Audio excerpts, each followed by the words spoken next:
Hey there, friends and enemies, JoPa here again, and I've been seeing a ton of people struggle with the Void Intercept battles in the First Descendant, and this can be frustrating for a lot of reasons. It prevents you from continuing the campaign, can't make progress towards hard mode, or get to a place where you can farm the items that you ultimately want to farm. And so, I figured I would share some tips and tricks that hopefully make your life a bit easier, because these bosses can be no joke, especially if you're taking them on in a public matchmaking situation, because the solo battle can be a bit daunting if you are newer to looter shooter games. So anyway, let me just jump right in. And first and foremost, you want to make sure you're paying attention to the strengths and weaknesses of the boss that you're fighting. For example, in the gameplay, you'll see the enemy is using toxic damage, so I want to build up as much toxic resistance with mods as possible,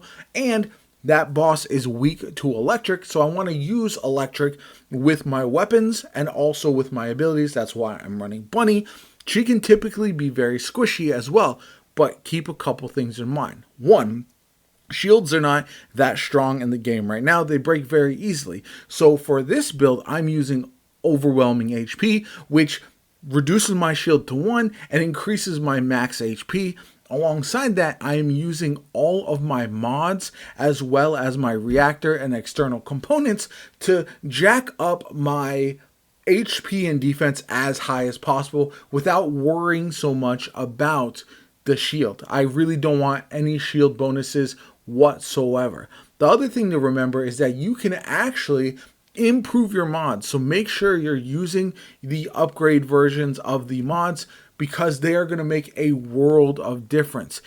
For example, if you are using a mod that gives you HP, that increases your HP, the increased HP one, you can get plus 22% from the base version, but if you upgrade it just 2 slots, it's plus 41.4%. So that is a massive difference, and those upgrades will stay with those mods. So you can definitely use these upgrades as you go, and you're going to want to upgrade as many of your mods as you possibly can that you use consistently because of how effective they are. Just keep in mind that your mod capacity is limited, so as you increase a lot of your mods, you are going to see that you are losing some of your mod slots.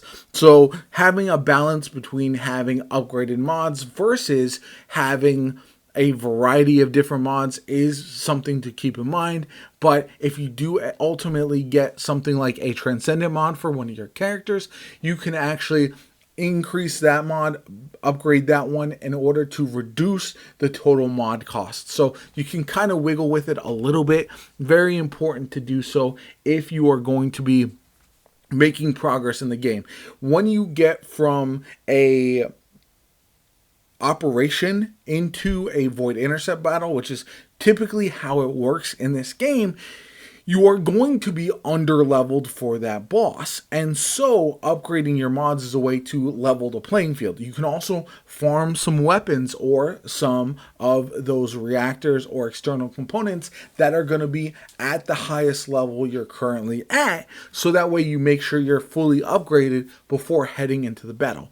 Also, another thing that I see a lot of people struggle with, make sure you're leveling up not only your character, but also your weapons. If you didn't know, as you use a weapon, you gain proficiency with it.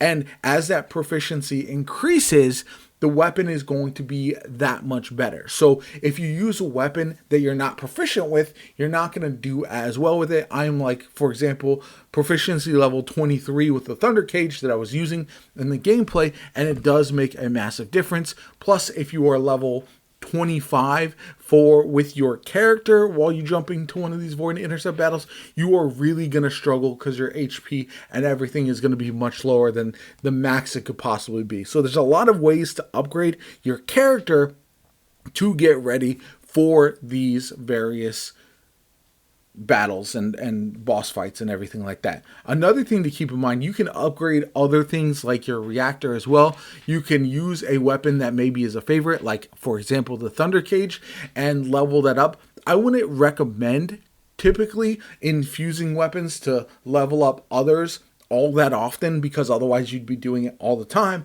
But every so often when you're getting ready for one of these Void Intercept battles, it does actually make a lot of sense to do so. So that way you can beat it, because the difficulty level post the Void Intercept battle tends to drop quite a bit. The regular missions are not going to be nearly as hard as those boss battles, so you're going to want to be as prepared for those as possible, and then you can jump back into the rest of the content. Now, the same rule is going to apply once you get to the hard mode, but it's going to be handled a little bit different. You're going to need to really perfect your builds in a way that is a different kind of formula than you would from the base ones. The base ones, you're simply trying to make progress. Whereas once you get to hard mode, that's when you are really going to be having maxed out weapons and everything like that. You can perfect your builds. So that's really where it's going to change a little bit. Whereas even while you're making progress, even if you get, like, for example, what I was fighting is the second to last Void Intercept battle, I still don't have a perfected build on my bunny. Bunny's not even my main character. That's going to bring me to another thing. As you're making progress through the game, try to make sure you have at least 2 characters fully leveled. And the reason for that, the main character that I run is Freyna.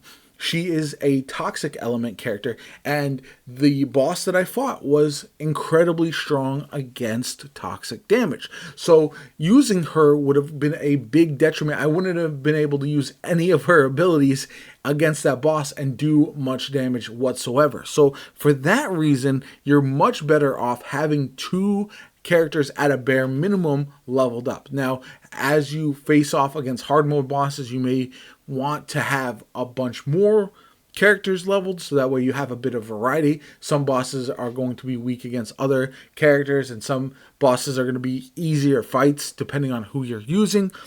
But ultimately, you're going to want to make sure that you have at least 2 characters leveled up, not just 2 characters who you can possibly use. By the end of those Void Intercept battles, by the 3rd or 4th one, you're going to want to make sure that you have 2 characters who are level 40. I posted a video on easy XP farms already, so that way you can level up these characters, and I would highly recommend doing so. Anyway, that should help you guys with these battles overall. I do feel like they're not overly difficult once you understand how they work, once you start leveling up your mods, once you start looking for your reactors, because your reactors are very important as well. You want to have all your skills, all your skill power, all your sub attack going up green as much as possible. And if you do all of that, you probably will have a lot more success if you've been struggling. Anyway, my name is Jopa. I hope you enjoyed the video. If you did, hit the like button, subscribe to the channel. Helps me out tremendously, shows you want to see more of the First Descendant content from me going forward. Have a good one, and I will catch you all later. Good luck, Descendants.